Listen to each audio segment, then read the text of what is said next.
Assalamualaikum warahmatullahi wabarakatuh. Salam dari sejarah bangsa kita. Kali ini kami membawakan satu lagi topik menarik dalam membongkar kisah sejarah. Mari sama-sama kita saksikan apakah kisah sejarah bangsa kita untuk kali ini. Tajuk kali ini ialah Teknik NBCC Membangunkan Sempurna, episod kedua. Mari sama-sama kita saksikan kisah selanjutnya.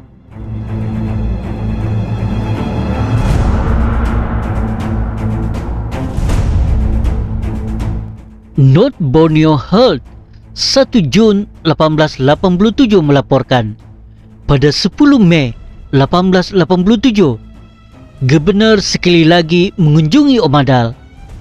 Di sana dia mengetahui bahawa semua ketua pintar di bawah serangan akhir HMS Zephyr pergi ke Sulu untuk memberikan kesetiaan mereka kepada Sultan Muda.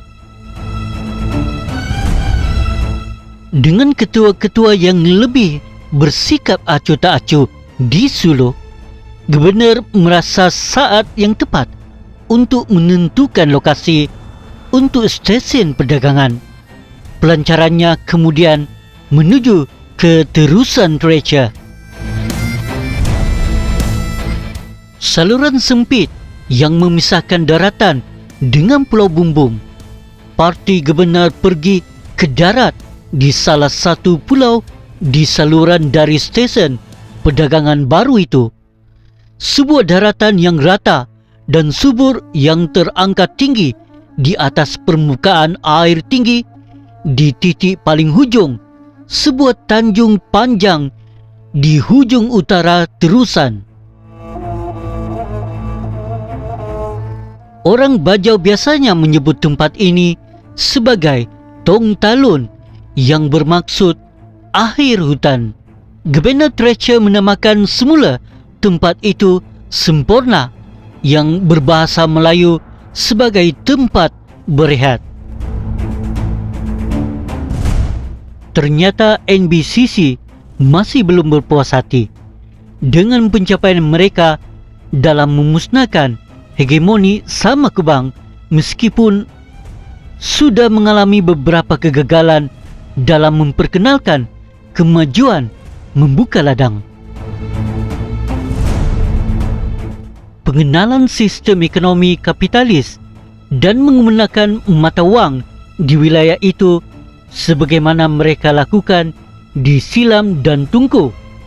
Oleh itu, satu lagi cara untuk menguasai bangsa pengembara laut yang keras hati, degil dan tidak mahu bertuankan penjajah ini ialah dengan mencari dan melantik A.A. Sama Kubang sendiri sebagai alat dan suruhan British. Pada 10 Mei 1887, bersempena dengan pembukaan sempurna di Padang Pekan, Acting Governor William C. Croker telah melantik penduduk tempatan yang lain sebagai Native Magistrate, menggantikan Marhaja Alani, Panglima Abdul Haman dan beberapa ketua lain yang tidak mahu bekerjasama dengan British. Sebelum itu, Nakoda Gumba, seorang pemimpin Sulu, telah dilantik untuk memegang jawatan sebagai Native Magistrate yang pertama bagi kawasan Silam pada tahun 1885.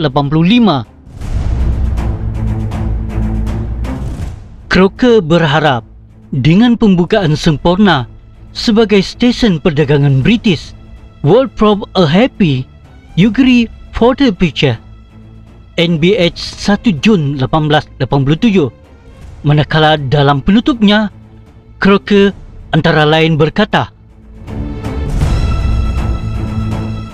kami sangat berharap iaitu stesen baru akan terbukti berperanan dalam membuka harta karun yang ada di pintunya, dalam menggerakkan negara yang indah di sekitarnya dengan orang-orang yang taat hukum dan menggantikan barbarisme dengan peradaban. British kemudian mempelawar Tanoa, seorang peniaga Cina, untuk memulakan perniagaan di Semporna. Beliau datang dari Sandakan bersama istri-istrinya berbangsa Suluk dan para pengikutnya selepas melarikan diri dari Maimbung. Sebuah wilayah itu dibakar dan dimusnahkan oleh tentera Spanyol. Taona memulakan pembukaan kedai dan membina Godown serta dermaga sekitar tahun 1890 dan siap digunakan pada tahun 1910, iaitu 15 tahun selepas kematian Taona pada tahun 1895. Beliau telah menjadi kapitan Cina yang pertama, dibenarkan menaikkan bendera British dan mengawal selia aktiviti perdagangan dengan harapan Semporna akan menjadi makmur sebagai stesen perdagangan British ketiga pada tahun 1887 selepas Sandakan 1879 dan silam 1886.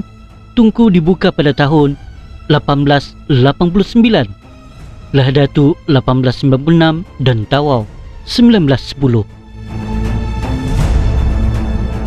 Dalam banyak situasi, Samakubang merasakan kedatangan British melalui NBCC sebagai bala kepada mereka.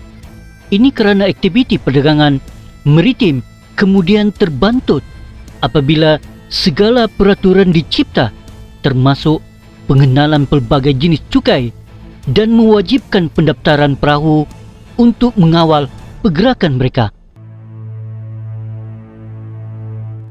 British bekerjasama dengan Belanda dalam usaha memonopoli perdagangan dan membantukan pergerakan penduduk yang sebelumnya bebas berdagang dari Maimbung, Jolo ke Berau, Bulungan, dengan menjadikan Umaral sebagai pusat transit.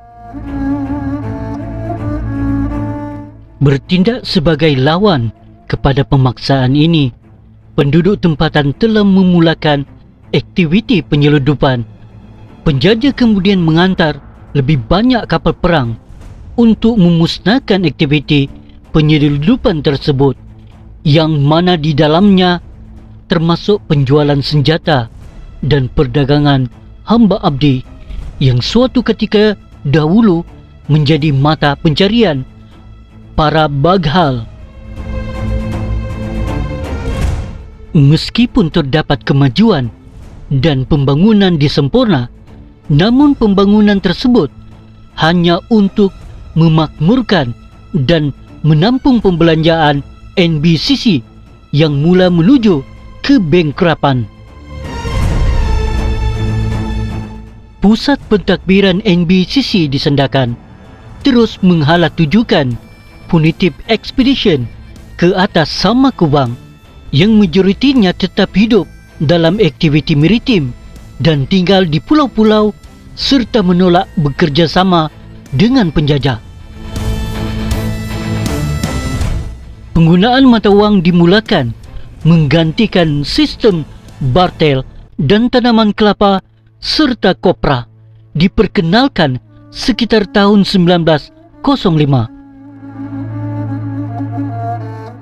Bagaimanapun, Samakubang tidak mau terlibat. Akibatnya, British menghadapi kesukaran untuk memakmurkan kegiatan pertanian, walaupun sudah ada penanaman padi dalam skala besar di Pulau Timbun Mata. Sebagai jalan penyelesaian, British menjemput dan menggalakkan kemasukan penduduk dari selatan Mindanao dan Kepulauan Sulu. Suku Nusantara lain juga seperti orang Bugis, Jawa, Banjar serta Timur turut dibawa masuk. Tahun 1890 hingga 1950-an adalah tahun penghijrahan secara besar-besaran suku-suku Nusantara ke sempurna untuk mengeksploitasi dan turut mengambil peluang dari kemajuan ekonomi yang didokong oleh penjajah. Penghijrahan berterusan itu sehingga menyebabkan jumlah penghijrahan melebihi penduduk asal. Akibatnya, hegemoni Sama Kubang secara perlahan-perlahan kian terhapus.